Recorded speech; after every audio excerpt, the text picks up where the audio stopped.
Hey everybody, it is Leah and I am back. I was gone a lot longer than I planned on being, but I'll be honest with you, that last gallbladder attack, I hadn't had one like that in several years, and that was by far the worst I've ever had.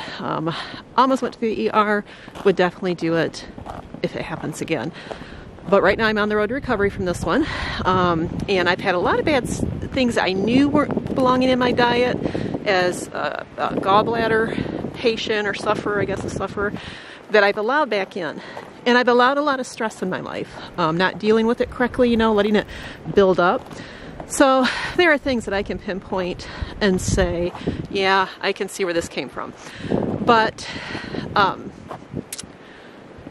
what else did I want to say here? I'm sorry, I'm off the cuff here today.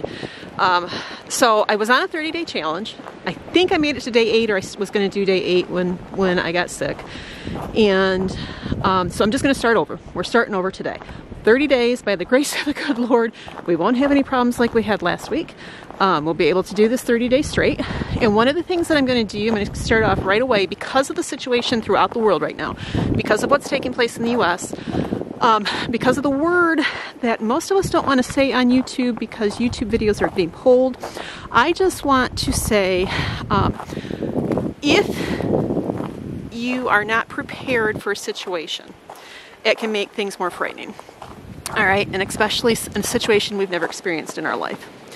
So I'm going to start off right away.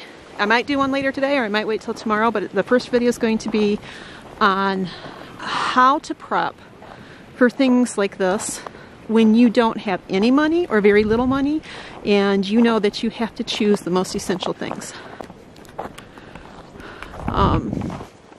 You know, one of the primary things in this situation is you want to keep your immunity up. If you have underlying health issues, or if you have something like, even if you're suffering with like a gallbladder attack, or, you know, you've recently had colds, the flu, it's important to get that immunity back up. But it's also important to, you know, if you think you're just as healthy as an ox, to keep your immunity at high levels. And of course, food should be the first source, but for many of us, that's not always reality. So we need to talk about some things that you can have on your shelf, that you can get affordably, that will help. It won't be a miracle cure, and it won't be the thing that keeps you from getting sick, but it will help encourage your immunity.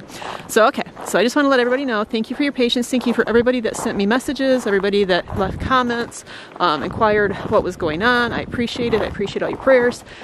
And again, I took longer just because, oh, I know. Yeah, one thing you guys don't know about me, I deal with severe anxiety, and a lot of it has to do with my OCD. People with OCD are prone to be more anxious, and it waxes and wanes, you know, it comes and goes. And the other thing that I find is, I can learn this is not something due to OCD, why this one's pushing me down the road, is I struggle with hypochondriaism. I always have, but I've always been able to maintain a healthy balance on it, if there's such a thing. And as I get older, it gets worse. And so I have to take more time, like with this, to keep things focused, to not let my anxieties and my hypochondriaism make things worse.